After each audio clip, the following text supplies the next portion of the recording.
भरीतची साधी सोपी रेसिपी आता सगळ्यांनाच माहीत असेल आणि गावाकडं मोस्टली कसं चूल असल्यामुळे हे वांग छान असं आरात भाजलं जातं. पण आता काय होतंय, सिटीमध्ये गॅसवरती तर आपण काही वांग भाजू शकत नाही, ते हेल्थसाठी पण चांगलं नसतं. मग काय करायचं, मग अशी बसलं बसलं असंच यूट्यूबवर एक रेसिपी बघितलेली. त्यांनी काय केलेलं की असे बारीक बारीक त्याचे वांग्याचे कट करून थोडंसं तेलात असं परतून घेतलं आणि त्याला 15-20 मिनिटं असं झाकून बिना पाण्याचं शिजवून घ्यायचं. मग म्हणलं चला आपण पण ट्राय करूया काहीतरी नवीन. मग तसं वांग्याच्या बारीक बारीक फोडी करून घेतल्या आणि वांग आता इथं शिजायला ठेवलंय. तोपर्यंत इकडं भातही होत होता आणि इकडे शेवग्याची आमटीही तयार होत होती. आता हे 10 मिनिटं असंच वाफेवरती वांग चांगलं शिजवून द्यायचं. आणि तुम्ही बघू शकता बिना पाण्याचंही वांग असं छान असं शिजलं गेले.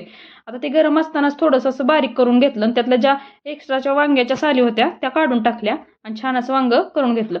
आता ह्याला फोडणीही तुम्ही देऊ शकता, पण मी आता कच्चच वापरणार आहे, कारण आमच्या इकडं कच्चाच कांदा टोमॅटो घातला जातो. आता माझ्याकडे कोथिंबीर नव्हती, कोथिंबीर ही घाला, मीठ घालायचं चवीनुसार आणि तांबडं तिखट. टेस्ट म्हणसाल ना तर एक नंबर टेस्ट झालेली. एक वेळ असं नक्की बनवून बघा. आता ह्याच्यात नवीन काहीतरी म्हणून तुम्ही ह्याच्यात दही ॲड करू शकता, दही भरीत. तुम्हाला रेसिपी कशी वाटते आणि एक वेळ नक्की बनवून बघा. परत भेटूया अशाच एका नवीन व्हिडिओसह. आणि नक्की बनवायचे आणि खायचे.